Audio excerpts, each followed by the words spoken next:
सेटै त्यो त खै मोटोले मात्रै बस्छ कि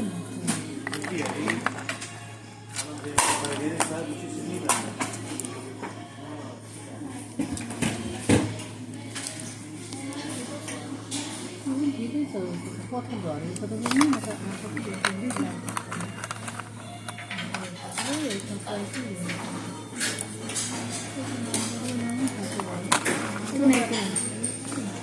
सादा त सादा भयो कि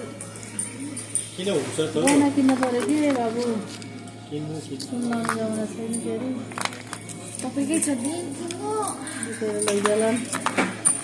हामी त यस्तो लाएर पनि चल्छौँ अब आउने हाम्रा बुहारीहरू त यस्तो लाएर मान्दैन यस्तै त हुन्छ यस्तै त हुन्छ त्यहाँ आउँदा बसेको त झन् साह्रो छ नि यस्तैले टार्ला भन् टार्ने होला काम छैन तपाईँ त काम छ नि जुत्ता पुछाउनु यसको रिजन के हो भनेको मैले त्यसले गर्दा मिस्टेक भयो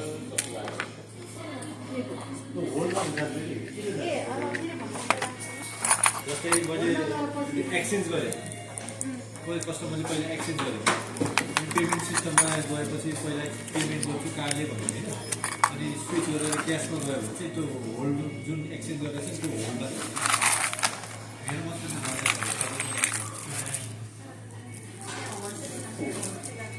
होल्ड लेखेर होल्ड नि पेमेन्टै थ्रु डेबिटबाट क्यासमा जाँदा क्यान्सल मात्रै गर्नु हो क्यास दिन्छु भने चाहिँ आइटम इन होल्ड